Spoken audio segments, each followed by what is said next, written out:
Ayan na po yung ating finished cooking. Ready to serve na po yan. Ayan po.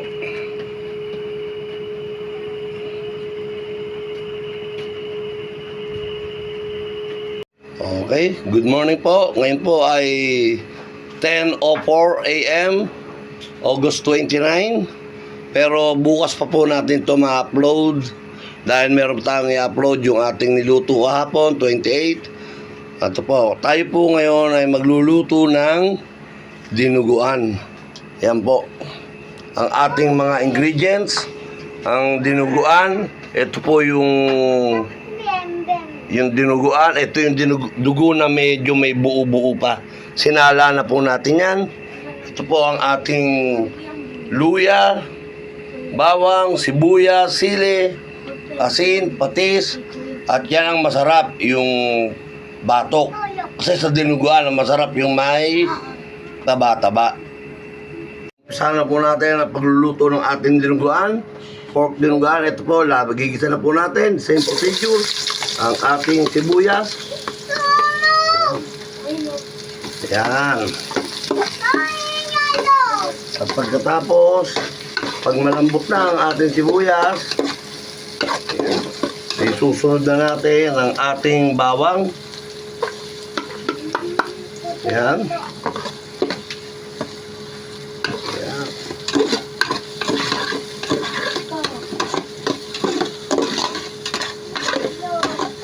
Yan. Bumabango na agad, di ba? Pasensya na po kayo. Ang ingay ng bunganga ng bata na yun, no?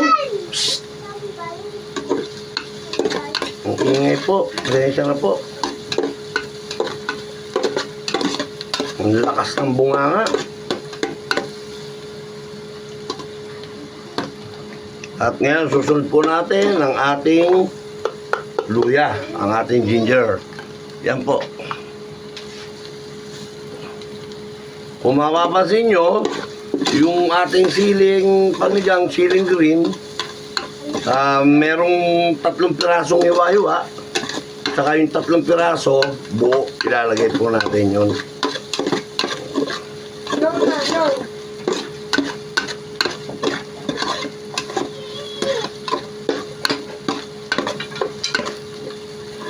Yan. Pagkatapos yung ating siling hiwa-hiwa, there. Cut mo naman. Susunod na po natin ang ating siling green.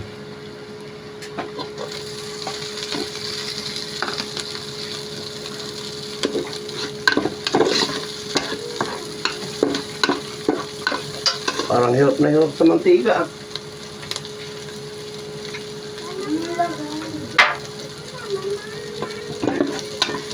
Yan po.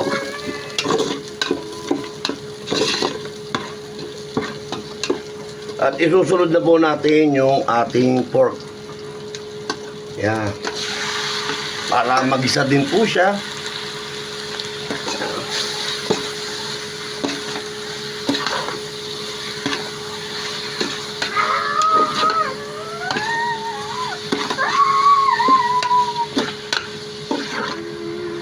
Lagyan po natin siya ng asin para yung ating pork matimplahan na, magkalasa na. Yan. Ginigisa po natin.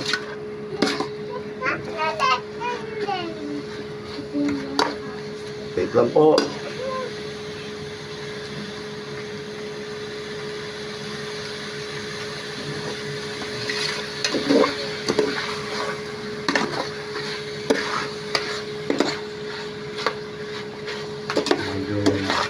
Natin mag-brown yung ating baboy, yung ating pork. Yan po ang masarap sa dinuguan, yung medyo may taba-taba, may karne-karne, may taba, may karne. Part po yan ng batok. Hindi po kasi ang ating ginamit.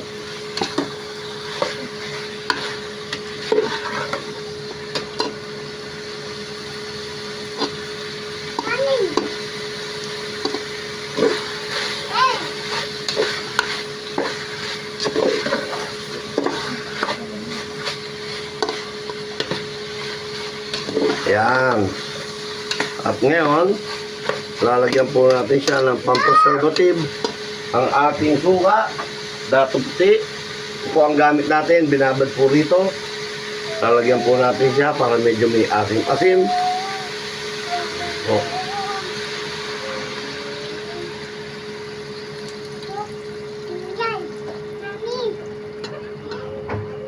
At mamaya, hindi lang yan po ang ilalagay natin ng pampaasim. At syempre, of course, lalagyan po natin yan ng tubig. Yan po ang magpapalambot sa ating pork.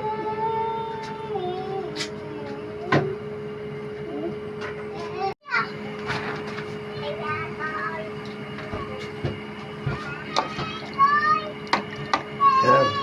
Tapos po, tatakban po muna natin yan at babalikan po natin. Ayan po yung ating nilulutong dinuguan. Habang iniintay po nating lumambot, pinakukuluan po natin yung ating pork ng 20 to 25 minutes. Habang pinapakuluan po natin yan, batiin po natin si Paring Onat Ronaldo Valdez at si inaanak akong Rogelio Rason at ang ating Paring Ray Lamar. Maraming salamat po sa lahat ng ating subscriber. Meron na po tayo si Poging Ninong na 227 subscriber.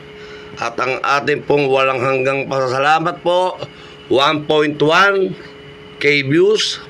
Yan po. At sana po yung mga nood lang ng nood, hindi naman nag-share, nagla-like and subscribe. Sana naman po, pahingi naman po ng isang like and share. Salamat po sa inyo. At maraming salamat po sa inyo lahat na ating mga subscriber. Ngayon po ay magto 25 minutes na.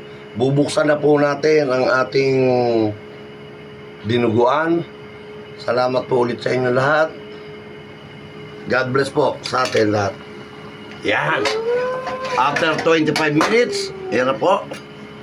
Ayan, malambot na po ang ating pork. Pwede na po nating ilagay ang ating dugo, ang blood ng pork. Ito unahin po natin, yung may bubuo po na dugo. Yan po muna ang ating uunahin. Yan. At dapat, pag ginagawa po natin to, hindi po natin pababayaan. Dapat po haluin natin ang haluin. Yan. Yan. At ngayon, susunod na po natin yung malabnaw. Yan po, dapat po huwag niyong pabayaan. Dapat haluin ang haluin. Dahil hanggat hindi pa po luto yung ating dugo, yung ating blood, pork blood, pork blood, ang dugo ng baboy, magbubuo-buo po yan hanggat hindi po luto. Magkakaroon siya parang ano na, pangit na, parang naging buo yan, gano'n, di ba? Kaya kailangan po, malalaman po natin yan, pag luto na yan, yung red ay magiging dark na po yan, magiging iba na po ang kulay niyan. Kaya tiyaga lang po sa paghalo. Yan, nakikita nyo, nag-iiba na yung kulay.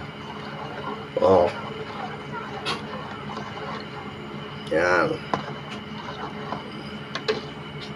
At salamat sa ating cameraman na ating nagbibideo sa atin. Wala po kasi si Don Chivas, pumasok sa school, kaya ang nagbibideo po sa atin ngayon ay ang aking butihing may bahay, Amparo Inalbis. Shout out sa mga Inalbis. Yan po, tingnan nyo, tutukan mo lab. Yan po, nakita nyo, iba yung kulay na. Diba, ibig sabihin, luto na yung ating dugo ng baboy. Yan na po. Diba? Ang ganda na ng mixture. Pwede na natin siya ngayon lagyan ng ating mga seasoning. Po, ang ating fish sauce. At inuulit ko, kanya-kanya po tayo ng version ng pagluluto. Ito po ay aking version. Yan po, ang ating Ajinomoto. Baka naman, araw-araw ginagamit, pampasarap sa ating lutuin. Ajinomoto Bechin. Baka naman, huwag mong ilalahat. Oh. At ang ating paminta. Yan po. Ayan. Wala pa tayong nabibiling maraming paminta eh. Hindi nakakalabas eh. Kinalimutan mo na naman, ikaw galing sa palengke. Ayan. Nako, ang ganda na. Nakita nyo, ang lagkit, malapot na. Malapot na, ayan na. At yan po, tatakban natin mamaya. After 10 minutes ay ready to serve na po yan. Ngayon po, yung ating mga sili, hugas na po yan, nilagay na po natin. At isa pa, ito po, hindi ko po alam kung kayo ay naglalagay nito. Konti lang, dahil yung iba kasi gusto ng medyo may nalalasang asim-asim. Ewan ko po sa inyo kung ano, lalagyan po natin ng konting-konti lang, hindi po lahat ng sinigang mix. Yan po. Yan, konti lang po. Para may asim-asim, di po ba? Yung nilagay po natin kanina na para preservative din yun, pero pang-asim din. Kaya lang kulang yung asim nun. Okay po, yan. Tatakpan po natin after 10 minutes. Ready to serve na po yan.